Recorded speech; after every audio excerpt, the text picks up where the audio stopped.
Katya Andreyev from Christchurch, Oxford, welcome to the Legatum Institute, where we're all looking forward to finding out your thoughts about the origins and nature of the migrations and the refugees who fled Tsarist Russia and then revolutionary Russia at the end of the 19th, beginning of the 20th century.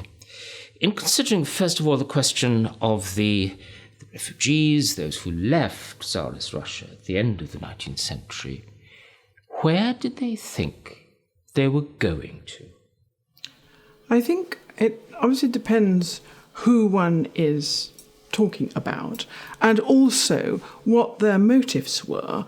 Were they leaving Russia for a short time in order to earn money and then come home, or were they trying to form a new life somewhere else? And I think that there might be a difference between the two groups.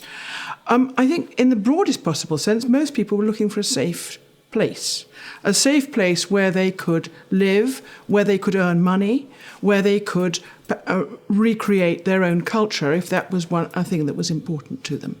And so for many, say, Russian Jews who left in the course of the 19th century, particularly at the end, but it started earlier than sort of from the 1870s onwards, you had immigration from Russia.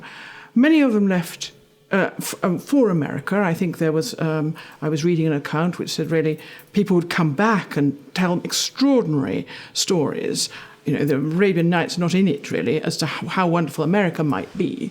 But equally, some people came to Britain. Sometimes they thought, I have read an account where somebody thought they'd reached America when they got to the East End.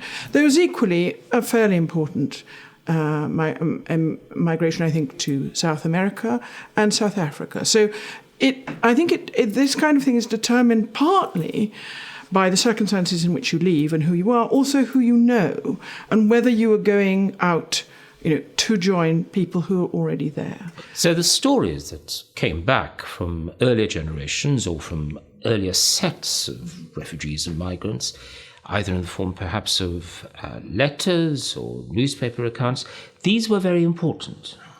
Yes, I think always that it created the possibility of going abroad. I mean, I think there's, one can't just look at it as a question of that they were influenced by this. I think there were also things happening internally in Russia. One of them was a great population growth, both the Russians and the Jews. The Jews were growing much faster than the Russians. And I think that, that means that people want to leave and go somewhere.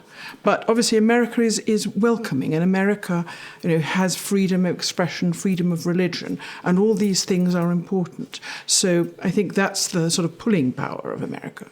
So there was one cause in terms of pogroms, intolerance, persecution, then an added motivation on top of all that, an economic motivation. Yes, I would say so. I mean, I think that there are also changes within Jewish society itself. That Jewish society, as I said, there's a growth in population. You have, therefore, a lot of young people who are less, the kind of traditions of the Jewish diaspora or the Jewish communities is beginning to unravel.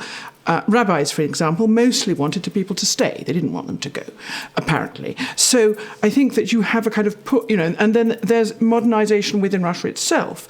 After Alexander the Great's reforms, there's a huge change in land ownership, therefore who's moving from cities to country, the growth of the peasantry, alongside poverty. I mean, I think that the historical picture isn't entirely clear, because what we do see is, a growth in population which wouldn't happen if people were quite as immiserated as some scholars would say. So I think that there's a kind of both a juxtaposition and tensions between these various things. But that makes people want to go, as well as the pogroms seem to be related to political upheaval in Russia. There were pogroms in 1881 to 2 after the assassination of Alexander II.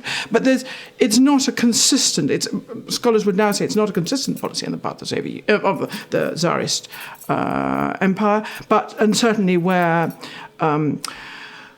governors held the line, there was no trouble. So, but I think that the notion that you might be attacked is something obviously that spreads. And some people did have a terrible time. And so they leave not only from Russia, well, from Poland as well, which is part of the Russian Empire. And I think that, that there are various motives and reasons why people want to leave Russia and create new societies and new communities. And in considering the question of those Jews who left Russia, the new Soviet Russia, in its very earliest period, the end of the revolution, and a few years afterwards, what are the big differences there, 1918, 1920, and this earlier period, well, 1890s, what 1900s? happens then is the political question that happens as a result of the Civil War and the Russian Revolution. That that what happens after the Civil War is that really the elite of Russia leaves, and it is that the Bolsheviks do not want various people to be there, and various people are quite clear that they have to get out of Russia.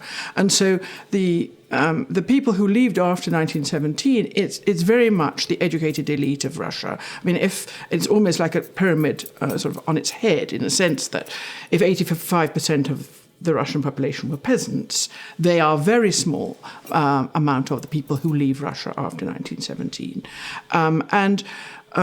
So there you have, it is very much a political question, but also once you have left, you are in a political position because the Bolsheviks, you can't be neutral in this question. No, you've identified yourself as a certain once you've left, person. you're already against them, and that makes for difficulties. Thank you so very much, Katya. Looking forward to a more extensive account of this matter this evening. Thank you very much indeed.